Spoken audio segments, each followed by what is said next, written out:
का मुद्दा जो पिछले 5 साल से राहुल गांधी और हमारे तमाम नेता पूरे देश में इस पे जानकारी आपसे साझा करते हैं, और इस मुद्दे पे जानकारी सिर्फ कांग्रेस पार्टी आपसे साझा करती है ऐसा नहीं है।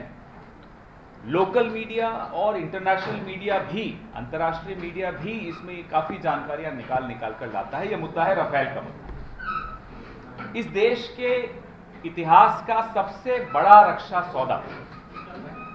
तो कुछ तारीखें हैं जो बड़ी महत्वपूर्ण हैं।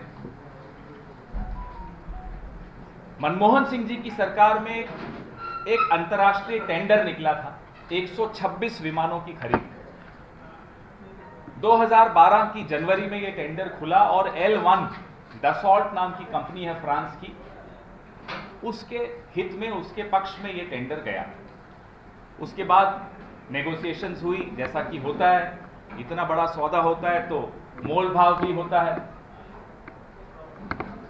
इस सौदे की सबसे महत्वपूर्ण बात यह थी, नंबर 1 टेंडर से था, नंबर 2 ट्रांसफर ऑफ टेक्नोलॉजी था कि तकनीक भी हमें मिलेगी। 18 विमान वहां से हम लेंगे, 108 हिंदुस्तान में बनेंगे। मेक इन इंडिया जो आज नारा देते हैं, उससे बहुत पहले कांग्रेस सरकार ने यह डील में एक हिस्सा बनाया था इसको कि HAL हिंदुस्तान और एरोनॉटिक्स लिमिटेड हिंदुस्तान में बनाएगा 108। खैर सरकार हमारी चली गई, फिर आई मोदी जी की सरकार। मोदी जी की सरकार ने इस विषय में कुछ खास किया नहीं 2015 तक। अचानक एक दिन मोदी जी को सूझा, पेरिस गए, 36 विमान बिना टेंडर के दसॉल्ट से खरीदने की घोषणा कर दी। चलिए यहां तक भी ठीक है, प्रधानमंत्री ने जो चाहे कर दो। साथ में अनिल अंबानी को भी लेकर गए थे, वो भी ठीक है, चलिए उनके दोस्ती होगी, हमें कोई आपत्ति नहीं। हम किस कीमत पे ले रहे थे? 526 करोड़ का एक विमान टेंडर से ले रहे थे, ट्रांसफर ऑफ टेक्नोलॉजी भी ला रहे थे और 526 करोड़ एक विमान का दे रहे थे। मोदी जी ने 126 विमानों को घटाकर 36 कर दिया पहले तो। नंबर 2 बिना टेंडर के। नंबर 3 526 करोड़ का विमान 1670 करोड़ में डील करके आया। नंबर 4 इसमें ट्रांसफर ऑफ टेक्नोलॉजी नहीं था। नंबर 5 जो बहुत गंभीर है कि जो इंटेग्रिटी क्लॉज जिसको अंग्रेजी में कहते हैं, नो करप्शन क्लॉज, ये हर रक्षा सौदे का एक अभिन्न अंग होता है। मोदी जी ने खुद हस्तक्षेप करके ये क्लॉज हटवा दिया, क्योंकि फ्रांस की कंपनी चाहती थी ये क्लॉज नहीं रहे। हम तब भी आपत्ति उठाते रहे कि ये क्यों हटाया, ये क्लॉज क्यों हटा। अब उसके जवाब मिल रहे हैं हमें। मैं आज फिर आपके सामने अगर राफेल की बात करने आया हूं तो कुछ नए तथ्य सामने आए हैं, अंतर्राष्ट्रीय मीडिया में भी आए हैं। अब समझ में आता है कि मोदी जी ने ये नो करप्शन क्लॉज क्यों हटाया। 4 अक्टूबर 2018 को भारतीय जनता पार्टी के 2 पूर्व मंत्री यशवंत सिन्हा साहब और अरुण शौरी जी सीबीआई को एक शिकायत देकर आए राफेल पर। 4 अक्टूबर 2018 बड़ी महत्वपूर्ण तारीख है, आपको याद रखनी चाहिए। और 11 अक्टूबर को यह नया तथ्य सामने आया कि 11 अक्टूबर को मॉरिशस के अटॉर्नी जनरल ने सीबीआई को कुछ और फाइल दी। एक दलाल का नाम था उसमें, सुषेण गुप्ता उसका नाम है, कि ये सुषेण गुप्ता को राफेल से कुछ भुगतान हुआ है। ये 11 अक्टूबर 2018 की बात है। 4 अक्टूबर को शिकायत होती है, 11 अक्टूबर को नए तथ्य आते हैं और 23 अक्टूबर को क्या होता है? 23 अक्टूबर को सीबीआई डायरेक्टर को आधी रात को हटा दिया जाता है, आलोक वर्मा उनका नाम। रेड होती है। यह भी इस देश के इतिहास में पहली बार हुआ कि दिल्ली पुलिस दिल्ली में सीबीआई के मुख्यालय पर रेड डाली और डायरेक्टर के ऑफिस में रेड डाली, ताले बदल दिए। हमने तो सुना था कि कोई शिकायत होती है तो इंक्वायरी ऑर्डर होती है। इंक्वायरी नहीं ऑर्डर की मोदी जी ने, उल्टा सीबीआई डायरेक्टर को बाहर का रास्ता दिखाया और अपने चहेते ऑफिसर नागेश्वर राव को सीबीआई का डायरेक्टर बनाया। यह नया तथ्य है कि मॉरिशस के अटॉर्नी जनरल ने इनको सूचना दे दी थी। इनके पास ये सूचना थी कि कुछ भुगतान दसॉल्ट ने सुषेण गुप्ता को किया है। अब दूसरा तथ्य नया कौन सा आया? एनफोर्समेंट डायरेक्टरेट ने मार्च 16, 2019 को सुषेण गुप्ता के ठिकानों पर रेड डाली। उस रेड में बड़े सनसनीखेज कागज मिले। कागज नंबर 1, बेंचमार्क प्राइस की जो चर्चा आपस में रक्षा विभाग के अफसर कर रहे थे, बड़ी गोपनीय जानकारी है। यह गोपनीय जानकारी का कागज जिस पर तारीख है 10 अगस्त 2015, पहला नंबर कागज तो यह मिला। दूसरा, मिनट्स ऑफ द मीटिंग, जो आईएनटी इंडियन नेगोशिएशन टीम की जो मीटिंग के मिनट्स हैं कि भाई अगर हम ये खरीद रहे हैं 36 विमान तो इस कीमत पे हमें खरीदने चाहिए, वो मिनट्स एक दलाल के घर में बरामद होते हैं, ईडी को बरामद होते हैं, मोदी जी के शासन में बरामद होते हैं। तीसरा, एक एक्सेल शीट थी जिसमें भारत सरकार ने जो कैलकुलेशंस की थी कि अगर हम 36 विमान खरीद रहे हैं तो इसमें ये फीचर्स हैं और इतने में हमें खरीदना चाहिए, वो कैलकुलेशंस की एक्सेल शीट।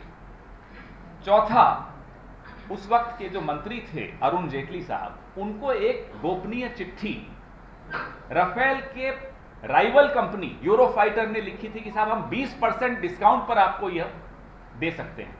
गोपनीय थी, वह भी इसी दलाल के घर में मिली, ईडी को मिली। और चौथा जो बहुत ज्यादा महत्वपूर्ण है और जिसकी वजह से आज समझ में आता है कि मोदी जी जांच से क्यों डर रहे हैं, चौथा एक नोट मिला 24 जून 2014 की तारीख। उस नोट पर नोट सुषेण गुप्ता ने दसॉल्ट कंपनी को लिखा कि मैं आपकी बैठक केंद्रीय नेतृत्व से हिंदुस्तान में करवा सकता हूं। केंद्रीय नेतृत्व उस वक्त कौन था? 24 जून 2014 को मोदी जी को शपथ लिए हुए 1 महीना हो चुका था। तो मोदी जी की सरकार में बैठक कराने का वादा सुषेण गुप्ता कर रहा है दसॉल्ट कंपनी से। ये 5 कागज, 1200 कागज हैं, लेकिन मैं 5 की बात कर रहा हूं आपके साथ। ये 5 कागज आज बताते हैं कि मोदी जी जांच क्यों नहीं कर रहे हैं। हम 5 साल से जेपीसी की मांग कांग्रेस पार्टी कर रही है राफेल पे, तो किसी कारण से कर रही है। कारण क्या है? फिर से दोहरा देता हूं, 526 करोड़ का विमान 1670 करोड़ में खरीदा, बिना टेंडर के खरीदा। 126 विमानों को घटाकर 36 कर दिया, जो कि हमारी सेना की सुरक्षा, हमारे देश की सीमाओं की सुरक्षा के साथ खिलवाड़। और ये सारी जानकारियां आपके पास हैं कि दलाल है। आपने नो करप्शन क्लॉज क्यों हटाया, किसके कहने से हटाया, क्या दबाव है आप पर, या आप खुद, क्योंकि आप खुद गए थे खरीदने, आप हर जगह हस्तक्षेप कर करके कीमत भी जो इंडियन नेगोशिएशन टीम थी वो 5.9 बिलियन यूरो में ये 36 विमान खरीदने की बात करती थी। मोदी जी ने हस्तक्षेप किया, खुद हस्तक्षेप किया। फाइल नोटिंग्स हैं, हम नहीं बोल रहे, सार्वजनिक पटल पर है ये सारी जानकारियां। हस्तक्षेप करके 7.87 बिलियन यूरोज, जो 10 कीमत चाहता था, उस कीमत पर हमने 36 विमान खरीद लिए, बिना टेंडर के खरीदे, बिना नो करप्शन क्लॉज के खरीदे। हम फिर से अपनी मांग दोहराते हैं। 5 मुद्दे हैं, इन 5 मुद्दों पर जेपीसी बैठनी आवश्यक है। बिना टेंडर के क्यों खरीदा गया? नो करप्शन क्लॉज क्यों हटाया गया? 126 विमानों को घटाकर 36 क्यों किया गया?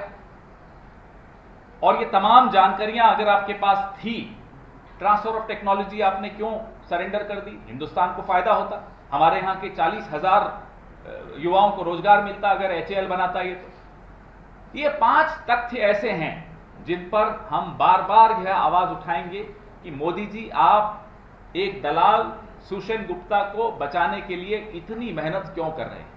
Now I'll read it in English also, and after that we can start our question and answers. Friends, we've been talking about Rafale for the last 4.5, 5 years. I remember 2017 we did our first press conference on this issue. Why is it such an important issue, and why do we keep coming back to this is a question which obviously you'll ask. A lot of new facts have come out since we last spoke about Rafale. So I'll just recapitulate what has happened so far in Rafale, and then we'll come straight to the new facts. Under Dr. Manmohan Singh's government, there was a proposal, there was an international tender, global tender, to buy 126 fighter jets for the Indian Air Force. January 2012, the tender opened and the L1 was Dassault. Then the negotiations started. Obviously, it was a big deal, therefore negotiations had to take place. The key features of this tender were that 18 aircrafts would be in flyaway condition taken from France and 108 would be manufactured in India under transfer of technology. Per aircraft price was 526 crore. These are the key features of that deal. Of course, that deal could not fructify. We lost our elections. Mr. Modi's government came in 2014. For 1 year, they did nothing. But in 2015, Mr. Modi goes to Paris along with his friend Anil Ambani, decides to buy 36 aircrafts off the shelf from Dassault. Guess what's the price? 1670 crores. Something which we were buying for 526 crores, Mr. Modi goes and pays 1670 crores. Without a tender, without transfer of technology. Then we, of course, everybody started talking about it. Local media, international media, Congress party. I think the first press conference was by Rahul Gandhi on this. Now the new facts that have come up, which has brought me to Mumbai, and I am told these days press conferences in Mumbai get very well covered across the country. So, on 4th of October 2018, two former ministers of the BJP, Mr. Yashwant Sinha and Mr. Arun Shourie, went and filed a complaint to the CBI director on Rafale. On 11th October, same year, same month, 2018, the government of Mauritius, through its Attorney General, supplied the CBI with some highly incriminating documents on the role of Sushen Gupta, a middleman, in the Rafale deal. 11th October. Within 12 days, instead of ordering an inquiry on the Rafale issue and against Sushen Gupta, Mr. Modi's government sacks the then CBI director, Mr. Alok Verma, and the committee headed by Mr. Modi appoints one of the pet officers of Mr. Modi called Mr. Nageshwar Rao as the new CBI director, and yet Mr. Modi does not order a CBI inquiry in the role of Sushen Gupta in Rafale. This is a new fact. Another new fact. March 16th, 2019. This is after the Supreme Court's so-called clean chit to this government on Rafale.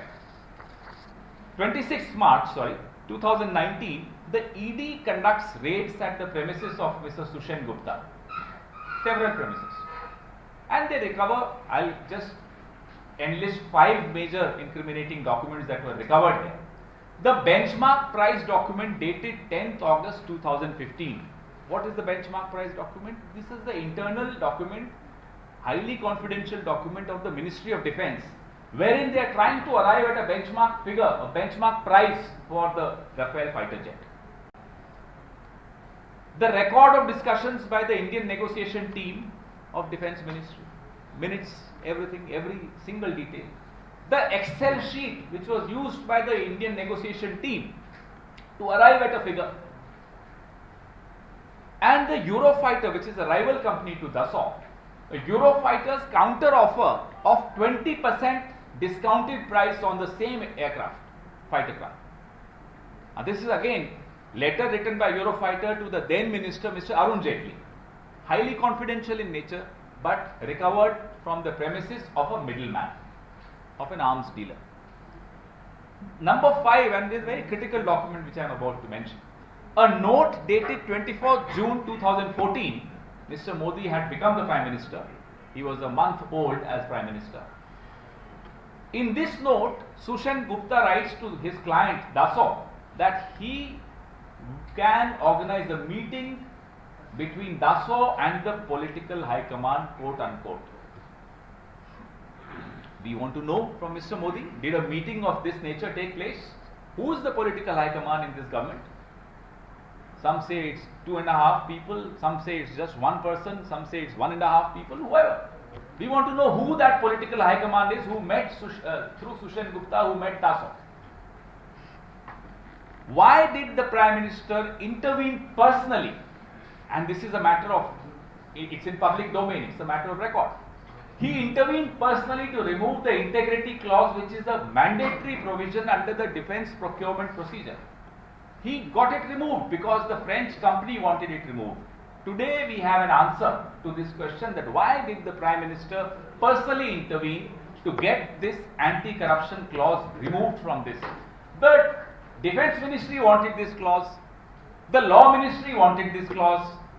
One man, sorry I'm wrong, three people didn't want this. One, Prime Minister of India, two, Sushen Gupta, and three, Dassault. So the three people who didn't want this clause were acting together against the interests of this country. Therefore we want the JPC. Therefore we want an inquiry. Why do you go and buy a huge, spending a huge sum, buy 36 aircrafts without a tender? Why do you overspend 526 crore we were spending, you are going and spending 1,670 crores, more than 3 times? Why do you remove the integrity clauses? Why do you not order inquiry when you get to know, when your CBI, your pet parrot gets to know, and your ED, I don't know which bird is ED if CBI is parrot, your crows and your parrots and your peacocks, everybody gets to know, and you don't order an inquiry. Why? Because the CBI is busy in the Bombay film industry. What are you doing? So therefore, we must get to the bottom of the truth, because the truth involves the security of the nation, the integrity of our institutions. The highest institution of the Prime Minister is directly involved in corruption in Rafael. That's our fact-based allegation. Your questions, please. So you've been naming Sushen Gupta time and again, but with respect to this specific person, there is a counter allegation by the BJP that even before their government came, there was evidence against this very middleman in Augusta Westland case as well, and your government then had not acted. Very good question. Thank you for asking this. I'll give you a detailed answer if you don't mind. Sushen Gupta was hired by Dassault in the year 2000. Whose government was it? Mr. Atal Bihari Vajpayee's government. The same media part has reported in its previous expose that Mr. Sushen Gupta got crores of rupees in the period between 2000 and 2004. It was not our government, it was Mr. Vajpayee's government. But today, sitting here, can I say that Mr. Vajpayee's government indulged in some corruption? I can't, because there is no quid pro quo to prove. There was no deal with Dassault. So how can I say that Mr. Vajpayee's government took some money through Sushen Gupta? There is no trail, there is no quid pro quo. Likewise, if Sushen Gupta, a private individual, is taking money from a private company abroad, the buck stops there. There was no deal, there is no trail, but everything else happens under this government. The documents recovered from him are dated 10th August 2015. Mr. Modi was the Prime Minister, which means Mr. Sushen Gupta was actively safeguarding the interest of his client Dassault, and I am sorry, the Prime Minister was helping him. So this is trying to muddy the water so much that people get confused. Nobody will get confused. The deal happened under you. So if a murder happens under you, you can't have 302 under me. I had nothing to do with that murder because no deal happened.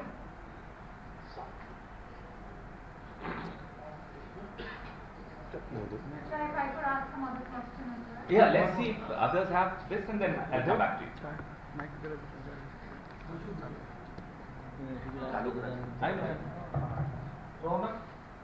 Sir, आपने जो 5 बड़ी बातें आपने कही है, उसको थोड़ा सा विस्तार से बताइएगा कि क्या-क्या आप लोगों की मांग है, क्योंकि जेपीसी तो कई बार बात कर चुके आप लोग, लेकिन सरकार जो है वो लगाने के लिए तैयार नहीं है। क्या ये पार्लियामेंट्री सेशन में भी फिर से कांग्रेस इस मुद्दे को उठाएगी? देखिए, नए तथ्य सामने आए हैं।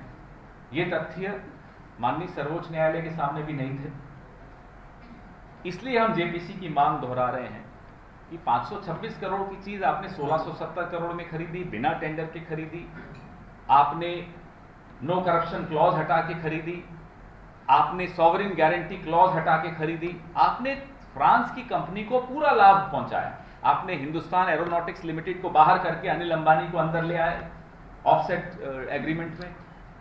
अब जब ये नए तथ्य सामने आए हैं कि आपकी सीबीआई के पास सुषेण गुप्ता की भूमिका पर कागज आ चुके थे 2018 अक्टूबर में, आपकी ईडी के पास मार्च 2019 में सुषेण गुप्ता की भूमिका और गोपनीय दस्तावेज सब कुछ आ चुका था, तब आपने एक्शन क्यों नहीं लिया?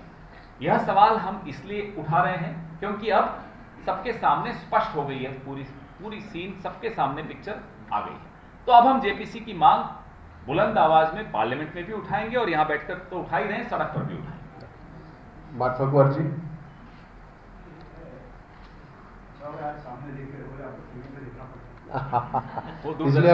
इसलिए हमने उनको खास बुला के लिया।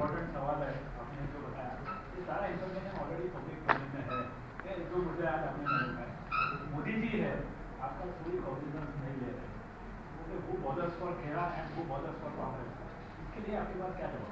यह हु बॉदर्स फॉर कांग्रेस आज की बात थोड़ा ही है, ये तो आजादी के आंदोलन में भी यही था, हु बॉदर्स फॉर कांग्रेस। आजादी की लड़ाई अलग थी, ये उससे बड़ी लड़ाई, ये उससे बड़ी लड़ाई, पर government is not taking cognisance. I understand, I agree with you completely. We are therefore facing the court of the people through you.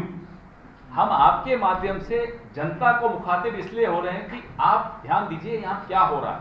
जब आपको हिंदू और मुसलमान में और फिल्म इंडस्ट्री में और यहां वहां व्यस्त रखा जा रहा है, तो क्यों व्यस्त रखा जा रहा है उसका जवाब इन कागजों में, ताकि अपने 2-3 उद्योगपतियों को आप लाभ पहुंचा सके, देश को नुकसान पहुंचा सके, देश की सुरक्षा के साथ खिलवाड़ कर सके। और हम तो कहते हैं इलेक्टोरल बॉन्ड्स भी सार्वजनिक करिए। क्या पता सुषेण गुप्ता ने कितने पैसे आपको दिए हैं या दसवा ने किस कंपनी के माध्यम से आपको इलेक्टोरल बॉन्ड्स में पैसे दिए, क्यों नहीं सार्वजनिक करते? करिए। तो तथ्य तो सामने आए। तो विपक्ष की भूमिका यही है, सरकार तो नहीं सुनेगी विपक्ष की, हमारे जैसी सरकार तो है नहीं। एक सांसद ने आवाज उठाई थी कि यूरोफाइटर सस्ता दे सकता है डसॉल से। मनमोहन सिंह जी प्रधानमंत्री थे, एंटनी जी डिफेंस मिनिस्टर थे, उन्होंने वहीं रोका डील को कि नहीं इसमें बात करनी चाहिए और अगर सस्ता मिल सकता है। अगुस्टा वेस्टलैंड में किसने, आपने मैडम पूछा था कि अगुस्टा वेस्टलैंड की जांच किसने आदेश दिया? मनमोहन सिंह जी ने दिया। अगुस्टा वेस्टलैंड की डील किसने रद्द की? मनमोहन सिंह जी ने रद्द की। इन्होंने तो कल परसों अगुस्टा वेस्टलैंड को क्लीन चिट दे दी, इन्होंने तो अगुस्टा को डी ब्लैकलिस्ट कर दिया। तो सरकार हमारी सुनेगी ये तो उम्मीद हमें है भी नहीं। जनता हमारी सुनेगी, आपके माध्यम से सुनेगी, इस उम्मीद को लेकर आपके दरवाजे पर आए। जनता की अदालत। अजी और कोई please, Vinaya please. I have 2 questions about Salman Rushdie's book now. With respect to his comparison of Hindutva with Let us not divert now. what are your views? And secondly, do you think it will harm the Congress during the UP polls that are coming?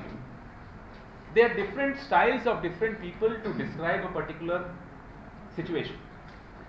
I don't want to comment on someone's style of describing a particular situation. Having said that, fact of the matter is, this is not the India you and I recognize anymore. This is not the way our forefathers, our founding fathers dreamt of an India, where people are afraid of talking in a particular language, wearing a particular style of clothes, trying to eat whatever they want to eat, openly expressing their views. I mean, we are living in an age where you get a Padma Shri if you say that the freedom was a bheek, and that was not a freedom. We actually got our freedom in 2014, and you get a Padma Shri if you say this. Now, this post-truth government is something which we need to really counter. So, different people counter it in a different manner. Why do they comment on the manner in which it was countered? The fact is that under RSS and BJP, our civilizational values are under threat. There is no doubt about that. Our constitutional values are under threat. There is no doubt about that. But do you agree with the basic comparison? I absolutely agree with the fact that our civilizational values are being undermined by RSS and our constitutional values are being undermined by BJP government. Where is the question there? Will it hurt you in UP? Will it hurt you in UP? I mean, why should we always think about elections? We are talking about a larger question of our civilizational values, for God's sake. We are talking about protecting the constitution and you are talking about an election.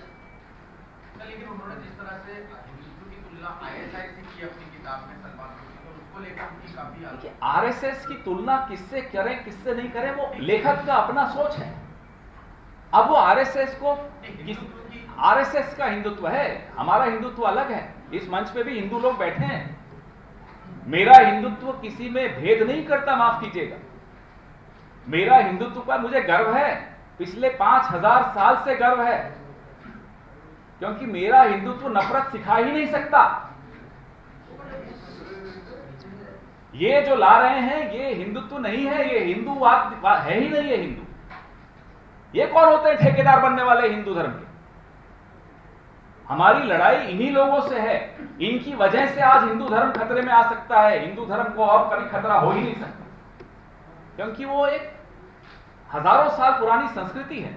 उस संस्कृति को में आकर एक ठेकेदार बन जाएंगे स्वयंभू और हम चुप बैठे रहेंगे, ये हो नहीं सकता। किताब में ये भी लिखा है कि कांग्रेस के नेता, कांग्रेस के कुछ नेता जो है वो हिंदुत्व के हिमायती है, हिंदुत्व के समर्थक है, लेकिन कांग्रेस मुसलमानों का भी समर्थन करती है, इसीलिए देश के ज्यादातर हिंदू जो है वो कांग्रेस को समर्थन नहीं। मैडम, ये आपने जो सवाल पूछा है, ये उनकी किताब नहीं बिल्कुल ठीक है। जो आपने सवाल पूछा है ये एक शाश्वत सवाल है। धर्मनिरपेक्षता गांधीयन धर्मनिरपेक्षता है। गांधीयन धर्मनिरपेक्षता है कि सब धर्मों के साथ को साथ ले लो। नेहरूवियन धर्मनिरपेक्षता है कि सरकार में जब आप हो तो धर्मों से, सब धर्मों से दूर रहकर संविधान को अपना धर्म मानो। तो सरकार में जब आप होते हो तो संविधान से बड़ा धर्म नहीं होता। और पार्टी, आप जो भी पार्टी में हो, आपको सब धर्मों को साथ लेकर चलना चाहिए। यह होती है धर्मनिरपेक्षता। और हमारी कांग्रेस की धर्मनिरपेक्षता यह है, भले मेरे मन में कोई भी सोच हो, मैं हिंदूवादी हूं, ये पंथ को मानते हो, गुरुपुरब मनाते हो अच्छी तरह, हमारे भाई जगताप कुछ और मनाते हो, हमारे अतुल लौंडे जी कुछ और मनाते हो, उससे क्या फर्क पड़ता है? मैं आपके त्योहार में भी आपके साथ मिलकर मनाऊंगा, आप मेरे त्योहार में मेरे साथ मिलकर मनाओ। ये होता है हिंदुस्तान। और अगर उसके खिलाफ कोई काम कर रहा है तो सलमान खुर्शीद जी अगर लिख रहे हैं उनके खिलाफ तो अच्छा लिख रहे हैं, और हम बोलेंगे उनके खिलाफ भी, जो लोग इस तरह के ठेकेदार बन रहे हैं मेरे धर्म के और मेरे देश के। मतलब आप सलमान खुर्शीद को ये कहना चाहते हैं कि ऐसा कुछ नहीं है कि कांग्रेस सिर्फ मुस्लिमों से इत्तेफाक रखती है और अरे क्या ये कोई सवाल होता है? 70 साल में अगर 50 साल हम सत्ता में हैं, अरे मैं क्यों कंडेम किसी को करूं? आपके कहने से मैं कंडेम कर दूंगा। मैं किसी को भी क्यों कंडेम करूंगा आपके कहने से? मुझे आपका जवाब 70 साल में 50 साल अगर वोट मिले हैं तो क्या सिर्फ एक ही तबके के मिले हैं? ये कहने वाले लोग इस देश को बांट रहे हैं, हम बंटने नहीं देंगे। जी एक अलग सवाल है कि कंगना रनौत ने एक स्टेटमेंट किया है कि 1947 में जो आज़ादी मिली थी वो शिक्षा में मिली थी, 2014 में जो आज़ादी मिली वो सही आज़ादी है। वो 1947 की बात, तो वो उस विचारधारा की बात कर रही हैं जो आजकल सत्ता में है। वो विचारधारा तो उस आज़ादी के आंदोलन के खिलाफ थी, आज से थोड़ी थी, शुरू से थी। वो भारत छोड़ो आंदोलन के खिलाफ थे। मुखर्जी साहब चिट्ठियां लिखते थे अंग्रेजों को कि नहीं होना चाहिए क्विट इंडिया मूवमेंट, हम आपके साथ हैं। फिर मुस्लिम लीग के साथ मिलकर सरकारें बनाई इन्होंने, संघी और लीगी मिलकर ही तो सरकारें चला रहे थे, सिंध में, कराची में, सब जगह, बंगाल में, NWFP में, 3 जगह। और भारत को बांटने का पहला प्रस्ताव जब पारित हुआ तो मिली जुली सरकार संघियों और लीगियों की थी, हिंदू महासभा और मुस्लिम लीग। ये उस विचारधारा के जननी हैं, ये उस विचारधारा के प्रोडक्ट हैं। इनको मिल गया ना पद्मश्री, हो सकता है अगली बार भारत रत्न दे दे इनको ये बात कहने से। मित्रांनो, 1 मिनिट मला सुद्धा आपल्या जो काही संवाद साधायचा आहे, कारण अतिशय महत्त्वाचं, बहुत ही इम्पॉर्टेंट नेशनल इशू पे पवन खेरा जी ने पूरी तरह अपना पक्ष, हमारे पार्टी का पक्ष रखा है। उम्मीद आप लोगों से यही है, जो मार्क कुमार जी ने सवाल पूछा कि हमें उम्मीद देश के प्रधानमंत्री से नहीं, देश की सरकार से जरा भी नहीं है। हमें उम्मीद आज भी उस मीडिया से है जिस मीडिया ने इस देश के आज़ादी के पहले, देश के आज़ादी के बाद, पूर्व इमरजेंसी, आफ्टर इमरजेंसी, ये सारे मुद्दे इस मीडिया ने उठा के इस देश को एक नई दिशा दी। दुर्भाग्य से पिछले 6-7 सालों से ये नहीं हो रहा। विनती है हाथ जोड़ के आपसे, कृपया आप इस देश के नागरिक हो पहले, बाद में हम सारे अपने अपने रोल में हैं। आपसे उम्मीद सबसे ज्यादा आहे. मला आपल्या सगळ्यांजवळ एक संवाद असा साधायचा आहे की यांचे प्रश्न सगळे संपले का? म्हणजे असं नको. 14 तारखेपासून नेहरू जयंती आहे आणि मुंबई काँग्रेसने आणि AICCने संपूर्ण देशामध्ये जन आंदोलनाचा हाक दिलेली आहे. जनजागरण, ते जन आंदोलन ते जनजागरण या माध्यमातून, ज्याच्या माध्यमातून महागाई आहे, बेरोजगारी आहे, महिलांचे अत्याचार आहेत, महिलांवर होणारे अत्याचार आहेत, ढासळती अर्थव्यवस्था आहे आणि त्याबरोबर आज जे काय आपल्या समोर चित्र केलं जात आहे पेट्रोल आणि डिझेलच्या बाबतीमध्ये, वर्षभरामध्ये 32 रुपये कमवायचे आणि 5 रुपये कमी करायचे, वर्षभरामध्ये 26 रुपये कमवायचे आणि त्याच्यातले काही पैसे कमी करून या गोष्टीचा जो काही प्रोपगंडा चाललाय, दुर्दैवाने तो काही मीडियाकडनं केला जातोय. त्याचं खरं तर वाईट वाटतंय, कारण त्यांच्याही घरामध्ये तेवढ्याच पैशाने ते सगळं मिळणार आहे जी महागाई आहे. त्याच्या विरोधामध्ये आम्ही एक प्रचंड मोठा आवाज आम्ही मुंबई काँग्रेसच्या माध्यमातून आम्ही उचलणार आहोत. कारण मी मुंबई काँग्रेसच्या बाबतीमध्येच मी बोलेन. सन्माननीय नाना पटोळे ते ऑलरेडी बोलतात आहेत, कारण नागपूरमध्ये ते आज आहेत आणि त्यांनी ती पत्रकार परिषद घेतली आहे. 14 तारखेला आम्ही एक मोठ्या प्रमाणामध्ये पदयात्रा डॉक्टर बाबासाहेब आंबेडकरांच्या घरापासून राजगृह ते चैत्यभूमी अशी ही पदयात्रा हजारो लोकांच्या संख्येने आम्ही शांतपणे तिथपर्यंत जाणार आहोत आणि त्याच्यामध्ये या विरोधामध्ये, महागाईच्या विरोधामध्ये, या सगळ्या विषयाच्या विरोधामध्ये, देशामध्ये जे आज अराजकता माजली त्याच्या विरोधामधलं प्रदर्शन आम्ही शांतपणे आमच्या याच्या माध्यमातून करणार आहोत, ज्याची अनाउन्समेंट आमचे केंद्रीय नेते, जनरल सेक्रेटरी इंचार्ज सन्माननीय वेणुगोपालजी, दिग्विजय सिंगजी आणि त्यांनी पत्रकार परिषद घेऊन 2 दिवसापूर्वी केली आहे. तर त्या बाबतीमध्ये हे आपल्या समोर एक आव्हान, एक आपल्याला अभियानाचं मला एक बिगुल आम्ही वाजवतोय 14 तारखेला. मला आपल्याला विनंती करायची आहे की हा विषय हा फक्त काँग्रेस पुरता मर्यादित नाही. हा आपल्या जनतेचा विषय आहे, देशभरातला विषय आहे, गरिबांचा विषय आहे, सर्वसामान्यांचा विषय आहे, बेरोजगारीचा विषय आहे, महिलांच्या अन्याय अत्याचाराचा विषय आहे. आपण सगळ्यांनी तीच विनंती राहील की या विषयाला सुद्धा आपण या ठिकाणी 2 वाजता 14 तारखेला 2 वाजता आम्ही राजगृहवरून निघणार आहोत.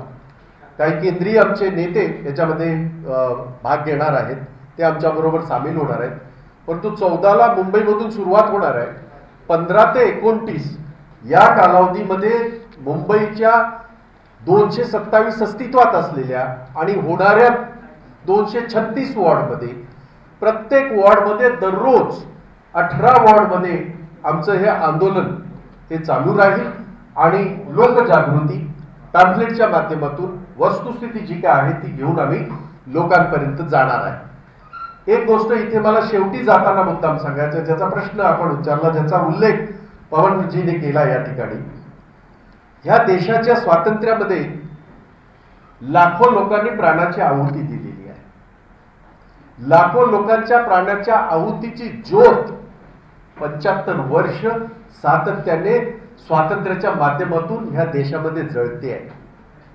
परंतु काही नतद्रष्ट अशी काही माणसं आहेत, काही असे नतद्रष्ट नागरिक आहेत की त्यांना असं वाटतंय की त्या लाखो लोकांचं जे शहादत आहे ते चुकीचं होतं किंवा ते खरं स्वातंत्र्य नव्हतं. 2014ला असं काय झालं देशामध्ये, अशी काय क्रांती घडली देशामध्ये की ते 2014 नंतरचं स्वातंत्र्य म्हणत आहेत. मला नाव घेऊन अजिबात मोठं करायचं नाही, परंतु एवढं नक्की मुंबई काँग्रेसने ह्या बाबतीमध्ये अतिशय गंभीरपणे ह्या गोष्ट घेतलेल्या आहेत. आम्ही बसून त्या विरोधामध्ये सुद्धा आंदोलन हे करणार आहोत, कारण ज्याच्या विरोधामध्ये, कारण काही लोकांना ह्याच्यामध्ये आनंद वाटत असेल, परंतु लाखो लोकांनी जे प्राणाची आहुती दिले त्यांचा अपमान मुंबई काँग्रेस सहन करणार नाही. आणि मुंबई काँग्रेस याच्या विरोधामध्ये नुसता आवाज नाही तर आमच्या पद्धतीने आम्ही आमचं आंदोलन उभं करू, एवढं मी आपल्याला या ठिकाणी सांगत आहे. हिंदीमध्ये पण सांगतो म्हणजे लवकर होऊन जाईल. 14 तारीख से ऑल इंडिया कांग्रेस के माध्यम से एआईसीसी से हमें पूरे देश में महंगाई के खिलाफ, बेरोजगारी के खिलाफ, महिलाओं के अत्याचार के खिलाफ, देश की जो अर्थव्यवस्था पूरी तरह तहस नहस हो चुकी है उसके खिलाफ, खास करके हमारे युवा लाखों के तादाद में हर साल यहां से डिग्री लेके आ रहे हैं, लेकिन नौकरियां नहीं है. 14 करोड़ नौकरियां हमारी खत्म हो चुकी है इस देश में. कोरोना में लाखों लोगों की जाने गई है. सरकार करके कहीं भी दिखाई नहीं दी सरकार, केंद्र की सरकार. राज्यों के सरकारों ने अपना अपना दायित्व जो है वो पूरी तरह ईमानदारी से पारित किया है. तब जाके मुंबई जैसे शहर में WHO ने उसका कॉग्निजेंस लिया है. आप जानते हैं धारावी जैसी जगह, धारावी पैटर्न करके पूरे विश्व में आज लोग उसकी सराहना करते हैं. उसके खिलाफ आंदोलन पूरे देश में हम करने जा रहे हैं. मुंबई कांग्रेस की ओर से हमने 14 तारीख को 2 बजे जहां बाबा साहब अम्बेडकर हिंदू कॉलोनी में जहां रहते थे राजगृह, वहां से हम शुरुआत करेंगे और जहां अंतिम यात्रा बाबा साहब अम्बेडकर की जहां हुई, जहां बाबा साहब अम्बेडकर आज भी वहां विराजित है चैत्य भूमि पे, वहां उसका समापन होगा. और इस आंदोलन में, इस पदयात्रा में हमारे केंद्रीय नेतृत्व भी शरीक होंगे, वो भी इसमें हिस्सा लेंगे. ये मैं आप सारे लोगों को अवगत करना चाहता हूं. एक बात और, 2 दिन पहले सोशल मीडिया पे और बाकी सारे हमने देखी कि ये 1947 की जो आजादी हुई वो एक आजादी, बस वो आजादी थी ही नहीं, वो झूठी खोटी नीति जो शब्द इस्तेमाल किए गए, ये उन सारे परिवारों के जख्मों पे नमक छिड़कने जैसा है. लाखों लोगों ने जो शहादत दी इस देश की आजादी के लिए, और इस देश की आजादी 75 साल हुए, उनके बदौलत, उनके शहादत के बदौलत आज हम ये खुले आसमान में 7 साल छोड़ के, हम खुला आसमान नहीं कह सकते पिछले 6-7 साल में जिस तरह का वातावरण है, फिर भी आज भी डॉक्टर बाबा साहब अम्बेडकर का संविधान जीवित है, ना उसको हाथ लगाने देंगे. उसके खिलाफ बात करने वाले चंद लोग जो अपने आप को बहुत बड़े ये समझते, विचारवंत समझते हैं या कलाकार समझते हैं, मुझे ताज्जुब इस बात का हो रहा है. 2014 में ऐसा कौन सी क्रांति इस देश पे हुई कि उसके बाद की आजादी सही सच्ची आजादी है और 1947 की आजादी झूठी है. जितने सारे, यानी पूरे विश्व में इतना बचकाने, इतनी हरकतें कौन कैसे कर सकता है.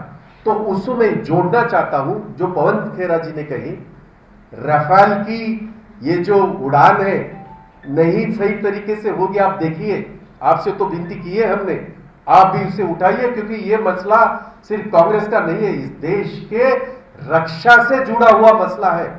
हर रोज हमारे सीमा पे हमारे जवान शहीद हो रहे हैं, उससे जुड़ा हुआ है.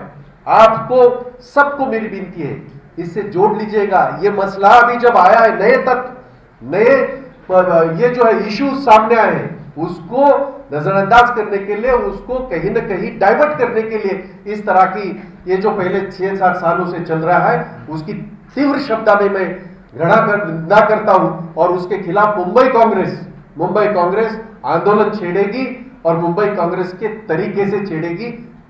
अंडरलाइन ये मैं कह रहा हूं. धन्यवाद. सवाल है कि मुंबई में पिछले कुछ दिनों से आर्यन खान ड्रग्स केस मामला बहुत चर्चे में, रोज नए खुलासे हो रहे हैं.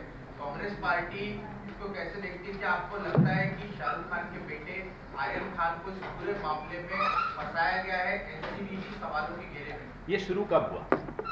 शुरू तब हुआ जब कांग्रेस पार्टी ने सबसे पहले मुंद्रा पोर्ट पर जो ड्रग्स आए और आकर चले गए, 9 जून को जो 25 टन का खेप आई थी वो पकड़ी नहीं गई। हम बार बार ये आवाज पूरे देश में जा जाकर उठा रहे थे कि साहब गुजरात, गांधी और पटेल का गुजरात, वहां ये क्या हाल बना रखा है। गृह मंत्री गुजरात से, प्रधानमंत्री गुजरात से, और एनसीबी को 19 महीने में आज तक पूर्णकालिक महानिदेशक नहीं मिला। 19 महीने में एनसीबी में फुल टाइम डायरेक्टर जनरल नहीं है। क्यों? एनसीबी को एक खुदरा पॉलिटिक्स करने के लिए है।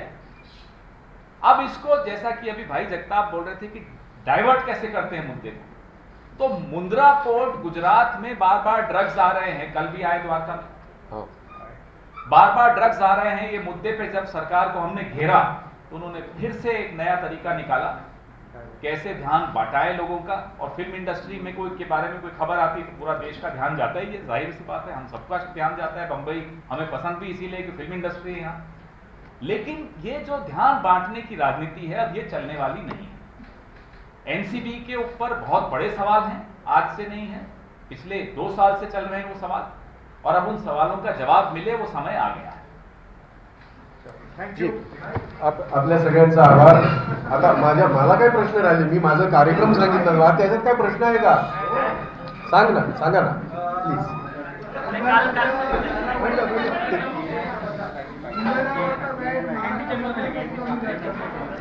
होय, आपण हे हा विषय आहे।